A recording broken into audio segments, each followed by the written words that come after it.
Good morning friend, welcome to you all in my channel doctor Anshuman Suman. आशा करते हैं आप लोग सभी स्वस्थ और अच्छे होंगे और अपने लक्ष्य के प्रति एकाग्र होंगे।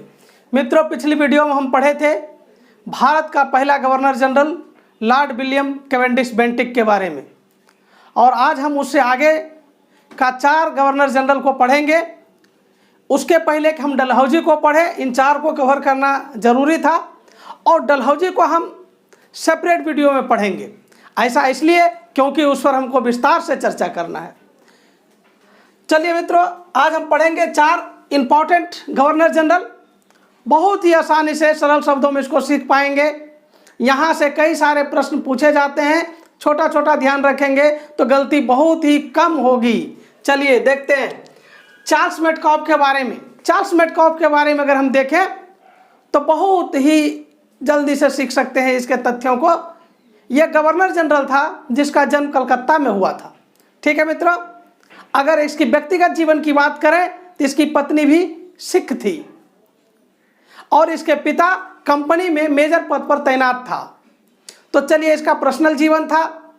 इनका एक ही काम सर्वाधिक महत्वपूर्ण रहा, वह था प्रेस से मुक्ति दिलाना। इसीलिए इसको प्रेस का मुक्तिदाता कहा गया या लिबरेट ऑफ प्रेस कहा गया।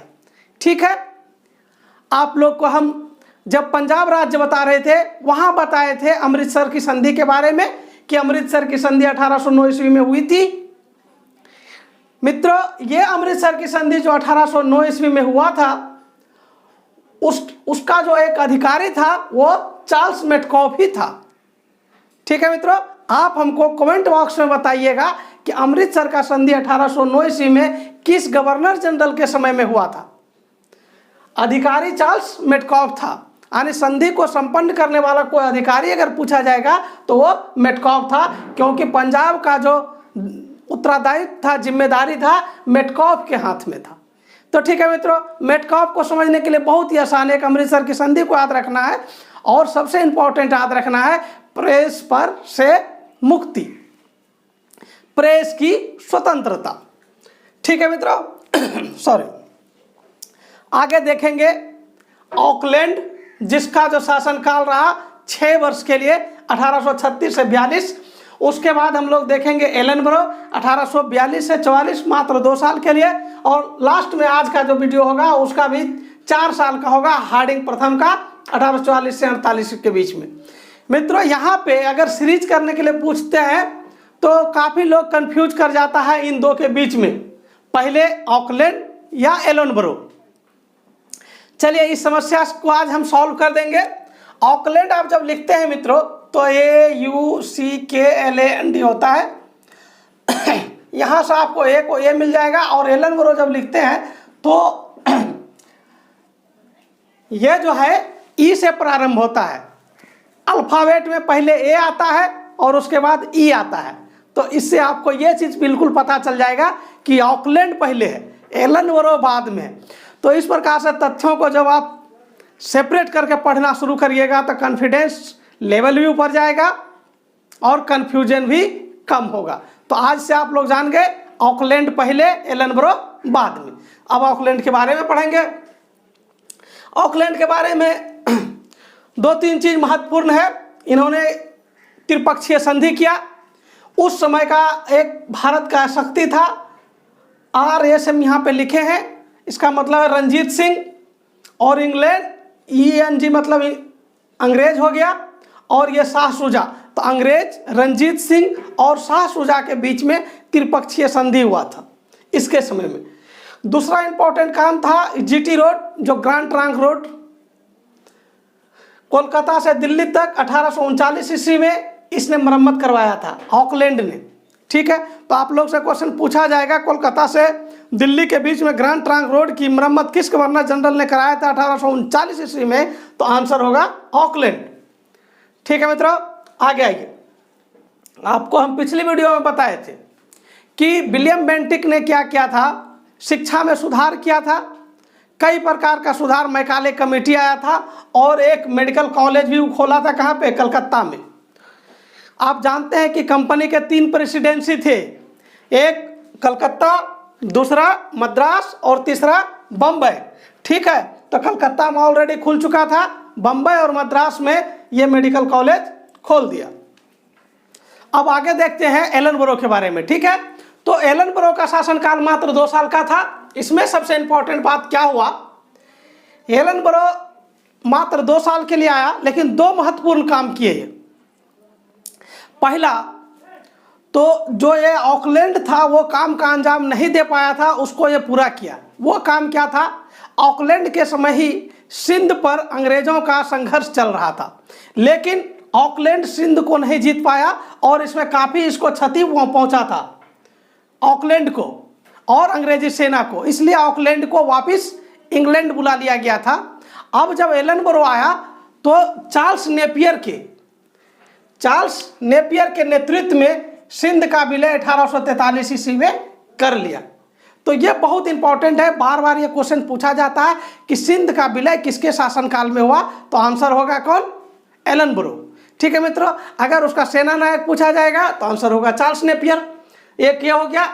प्रथम अफगान युद्ध जो प्रारंभ कहाँ हुआ था, यहीं प्रारंभ हुआ था, ठीक है, लेकिन यहाँ पे समाप्त हो गया। ठीक है मित्रों, यानी कि ये प्रथम अफगान युद्ध यहाँ पे शुरू हुआ था, ऑकलैंड के समय में ही आप शुरू कर सकते हैं इसको। ठीक है, प्रथम अफगान युद्ध, ठीक है, यहाँ पे शुरू हुआ था 1839 से ये 42 तक चला था। तो यहाँ शुरू हुआ और अंत कहाँ हुआ, जाके एलनबरो के समय में हुआ प्रथम अफगान युद्ध का समाप्ति। तो 2 बात देख लिए, अफगान युद्ध की समाप्ति हुआ, सिंध का विलय हो गया, और तीसरा इंपॉर्टेंट बात, जो दास प्रथा चलते आ रहा था, यहाँ पे दास प्रथा का समाप्ति जो है एलनबरो ने कर दिया। ये बहुत इंपॉर्टेंट है और ये दोनों क्वेश्चन बार बार पूछे जाते हैं। इसीलिए एलनबरो के बारे में बोला जाता है कि Ellenborough came Asia to restore the peace but involve only in वार।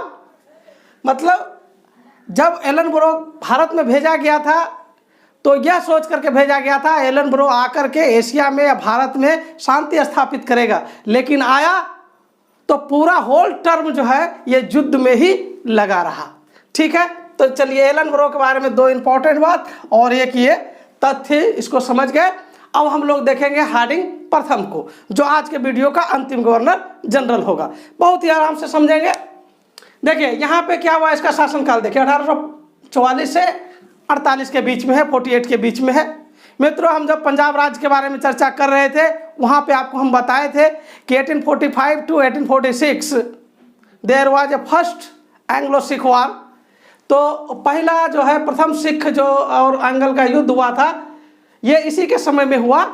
ठीक है, और आपको ये भी मालूम है कि 1846 में लाहौर ट्रीटी हुआ था, तो लाहौर ट्रीटी से ये युद्ध समाप्त हुआ। तो शासनकाल को अगर आपको सिर्फ इसको आपको देखना है, क्योंकि पंजाब राज हम ऑलरेडी बता चुके हैं और हमको पूरा भरोसा है जिन जिन मित्रों ने उस वीडियो को देखा है आपको ये सब समझने में बहुत आसान हो रहा होगा और मज़ा भी आ रहा होगा, क्योंकि आप अब जो है रिलेशन स्थापित करने लायक हो चुके हैं। तो ये आपको अपने ऑटोमेटिकली याद होगा। चलिए दूसरा तथ्य हम ये देखेंगे कि मध्य भारत उड़ीसा के क्षेत्र में गोंड जनजाति है, वहाँ पे नरबलि प्रथा जो है व्याप्त था। ये नरबलि प्रथा इसलिए होता था कि इन लोगों का मानना था कि अगर नरबलि को देने से क्या होता है, भूमि उर्वर हो जाता है, उपजाऊ हो जाता है, और जो है देव्य देवी जो आराध्य देवी है वो खुश हो जाता है, इसलिए नरबलि दिया जाता था। इस कुरीति को समाप्त करने के लिए हार्डिंग ने एक कड़ा कदम उठाया और ये इस क्षेत्र में गोंडों में जो नरबलि प्रथा की समस्या था उसको वो समाप्त कर दिया। ये बहुत इंपॉर्टेंट है कि गोंडों में नरबलि का जो है समस्या जो था समाप्त किसने किया, तो हार्डिंग प्रथम ने किया। और उसका एरिया अगर पूछा जाएगा तो मध्य भारत और उड़ीसा होगा। और यहाँ पे लेकिन एक चर्चा करना जरूरी समझता हूँ कि नरबलि प्रथा का जो समाप्ति का बात है और इसके प्रति जो प्रतिबंध लगाया गया था वो प्रथमता आप देख सकते हैं वो बेंटिक के समय में आप देख सकते हैं। बेंटिक ने नरबलि प्रथा पर रोक लगा दिया था। इसके बावजूद भी कुछ जनजातियों में जहां बचे थे, तो अगर जनजाति के परिप्रेक्ष्य में पूछा जाएगा, गोंड दिया जाएगा, तो स्वाभाविक है हार्डिंग प्रथम होगा। और अगर मान के चलिए हार्डिंग प्रथम ऑप्शन में नहीं है और अगर नरबलि प्रथा को समाप्ति का क्वेश्चन है तो आंसर हो जाएगा बेंटिक। तो आप लोग को चूंकि जानकारी धीरे धीरे ज़्यादा बढ़ रहा है तो प्रश्न की प्रकृति को समझने के बाद आंसर आप निकालेंगे और निश्चित ही आप सही आंसर पर पहुंच जाएंगे। ठीक है, तो आप प्रश्न की प्रकृति को देख करके इसको आंसर करेंगे। ठीक है, यहाँ पे एक नया चीज़ क्या हुआ कि आप लोग 1833 के चार्टर एक्ट में एक चीज़ सीखे थे। उसमें मैं बताया था कि कंपनी के अधीन अगर किसी भी प्रकार का सेवा प्राप्त करना हो तो भारतीय और अंग्रेज के बीच में रंग रूप भेदभाव धर्म के आधार पर भेदभाव नहीं किया जाएगा। लेकिन उससे उलट आप देखेंगे कि अब जो है हार्डिंग के समय में एक नया नीति पालन किया गया कि अगर किसी व्यक्ति को अंग्रेजी भाषा नहीं आता है तो उसको कंपनी का अधीन नौकरी नहीं दिया जाएगा। और आप लोग को हम उसी समय में बताए थे मैकाले रिपोर्ट में, और मैकाले जिसकी अध्यक्षता में एक समिति बनी थी और उसमें तय किया गया था कि यहाँ का जो भाषा होगा पढ़ने का वो क्या होगा, इंग्लिश होगा। और उसका एक कदम आगे बढ़ते हुए यहाँ पे क्या तय कर दिया गया कि अगर कोई नियुक्ति होगा कंपनी के अधीन, ब्रिटिश साम्राज्य के अधीन, तो उसको इंग्लिश आना आवश्यक है। अर्थात वो लोग चाहते थे कि एक क्लर्क वर्ग जो है भारत में तैयार हो, जो कि एक प्रकार से कह सकते हैं हड्डी और मांस से भारतीय हो, लेकिन मन से जो है वो ब्रिटिशर्स को सपोर्ट करे। ठीक है मित्रों, तो ये चीज़ यहाँ एक नया चीज़ सीखने के लिए मिला, इसको ध्यान देना है। और ये मोस्ट इंपॉर्टेंट है हार्डिंग प्रथम के समय का कि ये जो है प्राचीन स्मारकों का संरक्षक माना जाता है, कि इन्होंने प्राचीन स्मारकों की रक्षा करने के लिए, संरक्षण करने हेतु कई सराहनीय कदम उठाए। ठीक है मित्रों, तो इस प्रकार से आप देखें कि 4 भारत के गवर्नर जनरल जो कि विलियम बेंटिक के बाद आए, उसका विशेष स्थिति को देखे, विशेषता को देखे।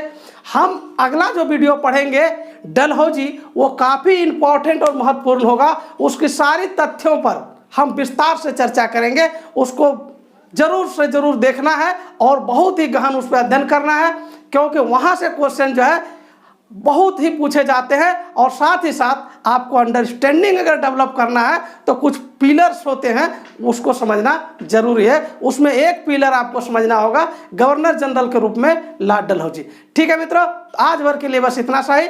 Thank you very much.